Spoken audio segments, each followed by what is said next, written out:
Hello everybody and guys, welcome back to some more Astral Ascension. We're back in Astral Ascension. They did episode 3. Fully voiced. Like a couple days right after I finished the last episode. Welcome back guys. It's great to be back in Astral Ascension. So we continue here from where I left off. Yeah, apparently doing a conference call. Anyway, once in my room, I pull up my phone and sit on the edge of the bed. Then I start the conference call. After a few rings, two faces flicker onto the screen. Hey guys. Hi. Helen waves and Zeke nods his head, the corner of his mouth quirking up. Hey guys, it's good to see you. Helen, it's been way too long. Agreed. Would it kill you to call once in a while? I could say the same to you. Oh, I have the perfect excuse. 2 actually, ages 8 and 13. He chuckles. Good point. Kids do tend to make schedules busier. Yep. I can't help but grin. These two are always the same. It's great to see both of you. It's so nice to have the gang back together again. Been in contact with each of them, but it does feel different now that it's all 3 of us together. Yes, we should have done this sooner. Zeke nods. Much sooner. Agreed. Since we're all catching up, I have to ask a very important question. How's our favorite printer doing at IAP? Helen groans, putting her hand to her forehead. Still there, and still perpetually out of toner. I can't believe they haven't trashed the thing yet. I don't miss that. There are some things I miss at IAP, but that printer is not one of them. Zeke nods. I will never take a working printer for granted again. Helen sighs. I eagerly await the day when I can experience that too. Conversation slowly lulls.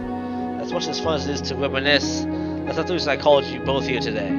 They both take a more serious expression. You got an update for us? Yeah, I got to talk to Derek. He shared a lot.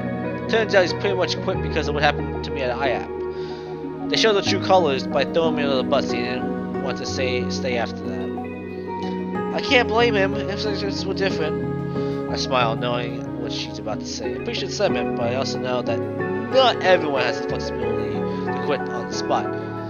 Helen has a family to support. More importantly, Derek told me it wasn't just my signature that was forged. All the other signatures in relation to my case were forged. Helen's eyebrows shoot up. Wait, seriously? All of them? Yeah. Damn. How many is that? Like 50 or more? Zeke frowns. Does that seem a little suspicious to anyone else? You think Derek is lying? He shrugs. Could be. It's a lot of signatures to fake. It's still feasible though. If you got a good forger, the numbers don't easily matter, right?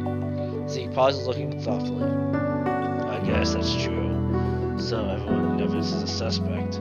Okay, so we'll look into them. Yeah, it'll take a while. No, like Helen said, there's about 50 people in the department. That's a lot of people wants to look into it. Zeke's voice is killing me, so I'm gonna turn his voice back. I appreciate the help, guys. Thanks for the help. I'm counting on you. No problem. Maybe it'll be fun. I'm the optimist. So, how do you want to do this? Let's put the department list between the 2 of us. I can check from the inside, and I'll reach out to contacts on the outside. Perfect. What should I do? You can sit tight for now. We'll call you when we got a lead, and then you can kick butt and take names. Sounds good to me. Alright, sounds good. Anyway, thanks so much. They smile. Well, as far as it's been, I've gotta grab a bite to eat before work. Okay. It was good to catch up. It's not the same at IAP without you two. She looks at me. And don't worry, we'll clear your name. Definitely.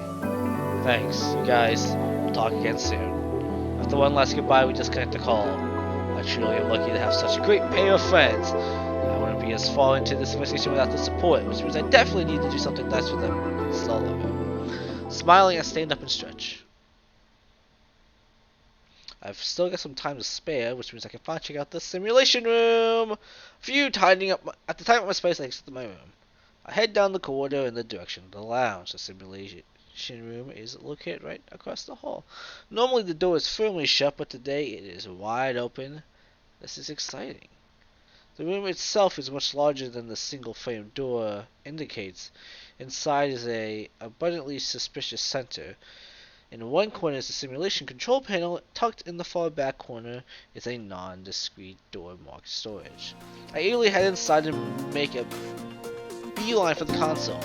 There is only a small selection of demo programs preloaded. Most of them are simple installations on Earth. There are a few training scenarios and workout plans to choose from. This room is very multifunctional. While I'm browsing selection, I hear a soft snicker. Kai leans against the door frame. I expected somebody would come by to check out this room, but I didn't expect it to be you. Hey, you can't judge me when you're here too. He shakes his head. I only came by to see who's here. I wouldn't be caught dead using this thing. Why not? Because they're pointless. Why waste time with something that's not real? Have you even tried using one? He is suspiciously quiet. How do you know if it's a waste of time? What sounds? I was gonna run a program anyway. You should try it with me. Then you can have a reason to hate it. Kai narrows his eyes and nods. Alright, you drive a hard bargain, but it's a deal. He joins me by the console and we flip through the program together. We start a simple park destination. As soon as the program loads, I'm surrounded by lush trees, my skin prickles by the gentle breeze, which carries the smell of freshly cut grass and the gentle chattering of bird songs. It's so beautiful and peaceful. Kai and I are quiet as we soak in the tranquility of nature. Eventually, we close the program, the green disappears, and the room returns to its stark white natural state. I turn to Kai. So, verdict? He shrugs. It doesn't matter how realistic these programs feel, because it's not real. I understand that, but the purpose isn't to replace reality, it's just to escape it. While that may be true, the point of these simulations isn't to replace reality anyway. Isn't it? You're literally distorting your reality into something new. Yeah, but that isn't what you do when you play a video game or read a book. You're just escaping your reality for a little while to enjoy something new. VR and simulations do the same thing, just at a much more sophisticated level. Kai nods thoughtfully. You make a very fair point, my friend. I take back my statement about sim rooms being pointless. I nod. But they still aren't real. I sigh. I suppose my reality is Kai's and wants to let it go. The crackle of the intercom interrupts us. Meet in the lounge in 10 minutes. Sounds like Iris has an update. Finally, I wonder what took so long. We'll find out soon enough. Kai nods. Together we shut down the console and clean up the room. Then we cross the hall and head into the lounge. The rest of the team are gathered by the couch, so I quickly join them. When everyone is settled in, Iris clears her throat. Good. We're all here. Kai stretches nonchalantly, raising his arms above his head. Let me guess, the contract's ready? Yes and no. Excuse me? What does that mean exactly? It means the contract is and isn't ready. Something confusing about that? Kai, I didn't ask your fucking ass. A few things are confusing about that, yes. Iris look is all it takes to be focused. It means the job I was looking at fell through. Originally, the contractor wanted us to transport a large number of guns to a free world planet. However, when I met him to sign the contract, he had written it to say we would split the delivery among 3 planets in different solar systems for the same price. That sounds awful. That's not worth it. That's more fuel for the same amount of credits. And a lot more wear on the engine. And a lot more waste of our time. Kai, no one asked you. Exactly. You should write a Yip review about him. Yep. Stars. For the first time today, I see Iris crack a I'm smile. afraid the minimum is 1 star, even when a negative number would be more appropriate. Aw. Well, smiling now, but I have to ask the question. You said yes and no. Does that mean did we get another contract? We did, which is why it took me extra time to get something lined up. Got to say something, but Iris reads my mind. Yes, Oh, I gotta it's see from a credible source, which I've already vetted. We should fly out as soon as possible. It's in another free world. I've sent Kai the coordinates. Alright, Kai, let's go! Sounds good to me! Alright. Let's go, Kai! Give me the Dismissed. coordinates, buddy! Put them in the map! Star map, whatever the fuck we use. Let's go! There's a bustle movement as we leave the lounge. Our footsteps echo on the metal floor as Kai and I head down the corridor towards the bridge. When we arrive, we sit at our respective stations. I take a look at the coordinates Iris sent. It's pretty far from here, so there'll be a lot of travel time. I paid for the fuel to get here, and the contract fell through. Now we're off again, and I have no idea when I get paid. When I put long credits, and I have to pay Celeste's medical bills. I was about to say Nikki, but Nikki is at Ace Academy. I need to get some credits in fast. I feel like I have a renewed vigor at least. Or at least a panic sense of urgency as Kai starts to plot the course. Oh, look at him. How long do you think this run will take? He shrugs. Not too long. It's a pretty direct shot. Okay. I'm so worried that Kai's not. I'm so worried that Kai's not too long. Could still be too long for me, Celeste, and my wallet. When the course is laid in, Kai grins. She's all yours. Roger that. I grip the controls and head us out. Soon we're up and at speed. The smooth movement of the ship and the hum of the engine helps me relax a little. Nothing expected happens, just flying and chatting with Kai until he falls asleep. Since it's his turn for a break, I don't disturb him. We pass by a beautiful nebula and I consider waking him up to see it, but his snoring sounds so peaceful, and I don't want to hear him talk at all, so I decide against it. The snoring soon starts to get on my nerves. It's a relief when after a few hours, it's time for my break.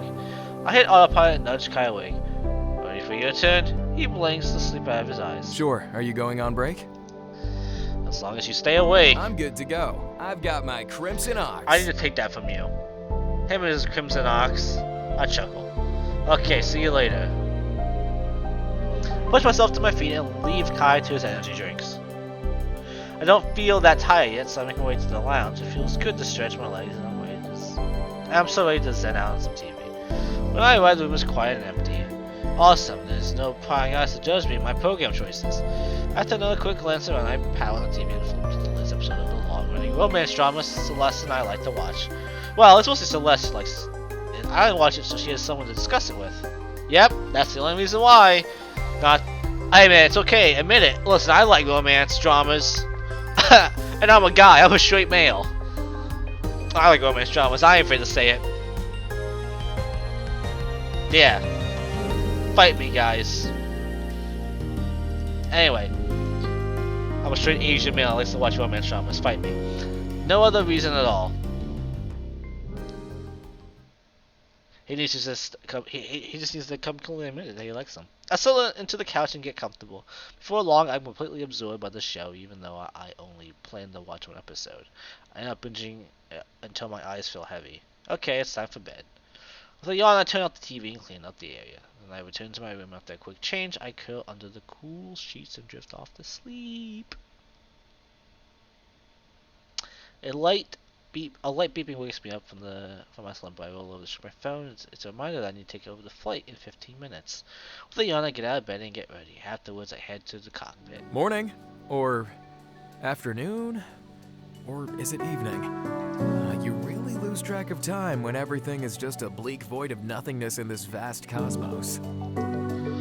Looks like I had a good time, yo. I would say Getting that you're philosophical. in bed right now. Yeah, just don't get philosophical with me, Kai. Once the sequence, Kai transfers the controls to me and gets to work on the navigation Let me system. just plot out the rest of the course so you can let the autopilot do its thing. Sounds good. Kai fills me in while I get the map board while I was on my break. Iris asked Kai to plot a faster route so we could reach the destination more quickly. He decided to take a more direct course, which has us leaving both unit and closed space. Usually that's what dangerous, but we plotted our route around uninhabited planets and will keep us naturally invisible during the non-warping legs of our journey. Our next warp planet is right next to the uninhabited discipline of Akizlar. Excuse me for that butcher pronunciation. This is a good since a log as a mat to use to mask our presence when we able to warp drive to repair. But we don't beeps. Seems like a few ships had the same idea. many we got? About 2 dozen. They're mainly transport vessels with a couple of escort ships. They aren't scanning us. In fact, Let me pause this ping into the it console. looks like they're depowered. Uh-oh. I tense up. How is that possible? Suddenly, Kai sits up straight. Uh-oh, not good. He brings up the image of relay repeaters. I recognize them as a planetary defense measure that can EMP ships from a distance. There are about 5 or 6 sets in a radius around the planet. Why would an unoccupied planet have a relay repeater? No idea, but the repeater's main source is originating from the planet itself. Ah, Jesus, it's not uninhabited. So the planet does have inhabitants. They must, and they've been intentionally hiding their location because this is definitely a planned scheme. Oh shit, dumbass! Our ship rumbles, nearly jolting me from my seat. A moment later, all electronics beep and spin wildly. You're right! Those relay repeaters were set as a trap. We gotta get out of here because we're caught in the planet's gravitational pull. I'm rebooting our systems now. Wait, Kai, that doesn't... wait, Kai! No energy, we're slowly pulling through the planet's gravity. Those other transport vessels will suffer a similar fate. How much longer? 15 seconds. Oh my god. Oh great, Iris is here. Iris hoists into the cockpit, her eyes are wide as we service the bridge. What's going on? We're being pulled into the planet. Kai brings her up to speed while I focus on what to do next. Power's back on, but we're still pulled into orbit. Can we use that as a slingshot and thrust her out? Yes, but if those relay repeaters activate, we'll be knocked out again, and we'll have wasted the energy. Our warp drive is also tapped, so we can't use that right now. Iris falls quiet when she We thinks. can activate shields and lean into the descent. That should keep our ship mostly protected. Is it a good idea to allow them to pull us in? We don't know what we'll find down there. Well, we don't really have a No. choice, buddy! I don't think we have a choice. Right now, we can't escape. None of us can. She's right. She motions to the other ships. Kai looks at me. You're the one controlling the ship. What do you think makes the most sense? Those really feels are going to stop attempt to escape. The best bet is to do the unexpected and activate our shields for the descent down to the planet. Those really feels are like quicksand. The more we struggle to leave, the worse we'll be off. We should maximize our shields so Eidos suffers the least amount of damage. From there, we'll be in a better spot to plan our escape. Kai concedes the idea and Iris nods. Divert all energy to the shields. On it! I reconfigure our energy output to maximize everything for our shields. Then I orient the ship towards the planet. Prepare for atmospheric entry. Eidos dives in. I try to control the flight. With most of our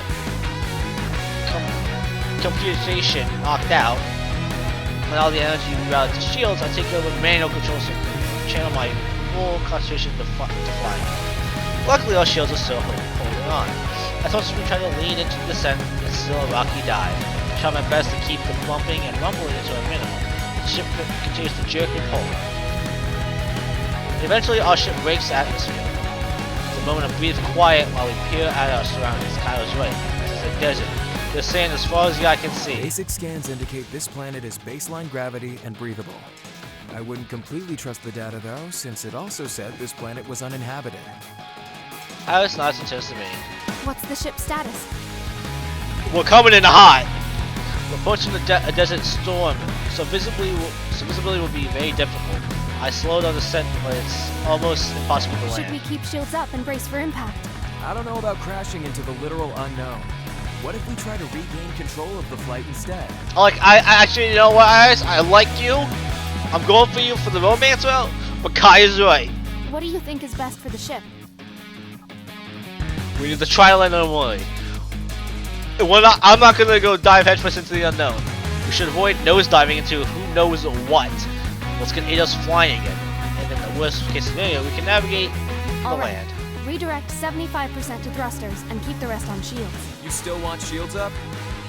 Yes! That desert storm could be hiding cliffs, rocks, and tons of debris. We have to keep some kind of protection. Yes. She's not wrong. It would be a complete waste of effort if we enable controls and then a rock smashes through our canopy. I relocate our system energy. Eidos' engines roar to life. I press one of the business to get us out of a stall. I managed to get our descent under control, but we're too deep into the desert storm. I can't see a thing. Suddenly, the ship jolts violently as we take 2 consecutive hits from flying rocks. This isn't good. I searched for someplace to land when our ship whiplashes. Something must have hit the wing. Great. We sent an uncontrollable tailspin and crashed hard at impact. My ears are ringing and my vision blurs in and out. The ship launches flash warnings after warning, but somehow we survived. If I hadn't kept our shields at 25%, there's no way we'd be alive right now. Slowly my senses return to normal. I glance at my team and see both of them coming out of a daze. I was supposed to phone out. I assumed to check on Vela and Luna. Meanwhile, Kai and I powered down the ship to conserve what's left of Iron. A few minutes later, the rest of our crewmates join us on the bridge. Thankfully, everyone is unharmed. And that, guys, is what I'm going to end the video here. Join us next time as we explore the planet. But anyway, guys, hope you all enjoyed, and I will see you all in the next video, guys. Peace.